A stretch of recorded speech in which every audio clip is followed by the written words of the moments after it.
1970s, San Francisco was home to a rising gay community. While this growing movement was rallying support, it faced resentment from many in addition to brutality from the police. This hatred towards the idea of homosexuality was shown in the lack of representation received by the gay community in their national and local governments. The gay community needed a leader, someone to advocate for their best interests, someone with enough persistence to fight against the deeply rooted hatred towards homosexuals. This someone was Harvey Milk.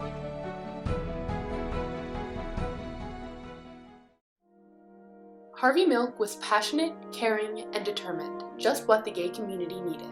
In San Francisco, Milk and his boyfriend, Scott Smith, opened a camera shop in a neighborhood called Castro Street.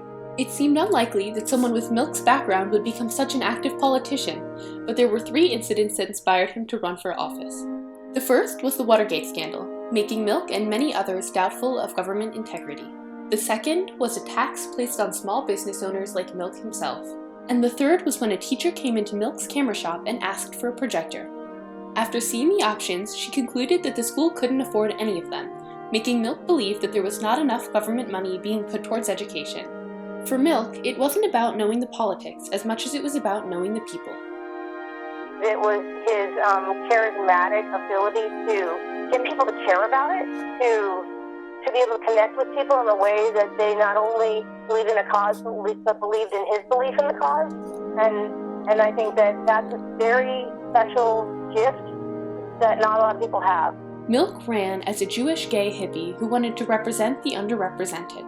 Milk had given himself the nickname Mayor of Castro Street, and it was catching on. He decided to make the name official by running for office. Milk campaigned on the platform that he would act in the best interests of the gay community and San Francisco as a whole. In 1973, Milk ran his first campaign for a position on the San Francisco Board of Supervisors.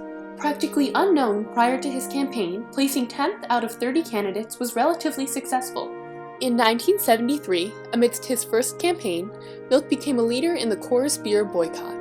Coors Beer questioned prospective employees with a lie detector, so when they asked about sexuality, they could immediately rule out a number of job candidates. A white supremacist organization, Coors refrained from hiring minority groups, including homosexuals. They were also known for their hostility towards labor unions, specifically the Teamsters Union. Alan Baird was a representative of the Teamsters and director of the Coors Beer boycott in California.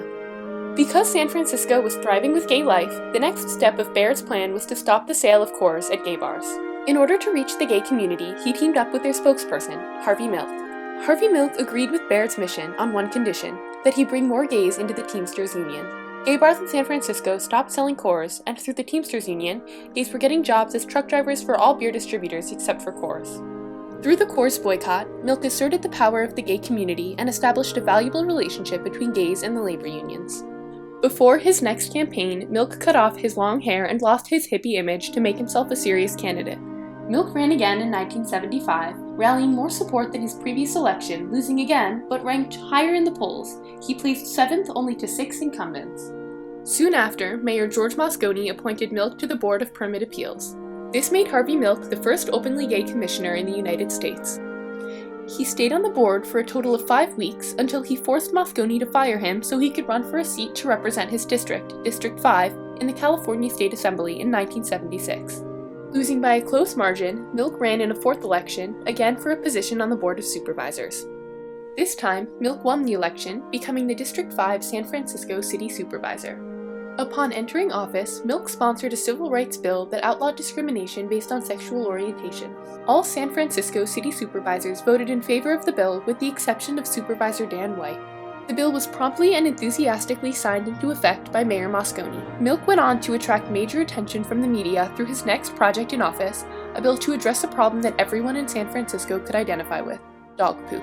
Many were sick of dog owners not picking up after their dogs, so when Milk decided to pass a bill mandating owners to clean up after their dogs, the public thought of him as amusing and friendly, as a politician who understood the people. When publicizing his efforts, he brought a camera crew to a local park and, as if by accident, stepped in a pile of dog poop. Really, Milk went to the park an hour earlier to place the dog poop in the spot he planned on walking to with the camera crew. He looked at the stain on his shoe and gave a lighthearted address to the people on his new bill, commonly referred to as the Pooper Scooper Law. His campaign manager, Ann Cronenberg, said that he was, quote, a master of figuring out what would get him covered in the newspaper. Through this amusing bill, Milk was able to identify with the people of San Francisco, a step he knew was necessary in order to pass more serious legislation. On the California statewide ballot on November 7, 1978, voters could vote in favor of or against Proposition 6, otherwise known as the Briggs Initiative. Proposed by Senator John Briggs, Proposition 6 would have banned homosexuals from working in California public schools. Harvey Milk became one of the leading voices against Briggs and urging the people of California to vote against Proposition 6. I was born of heterosexual parents. I was taught by heterosexual teachers in a fiercely heterosexual society with television ads and newspaper ads, fiercely heterosexual, a society that puts down homosexuality. And why am I homosexual if I'm affected by role models? I should have been a heterosexual, and no offense meant, but if teachers are going to affect you as role models, there'd be a lot of nuns running around the streets today.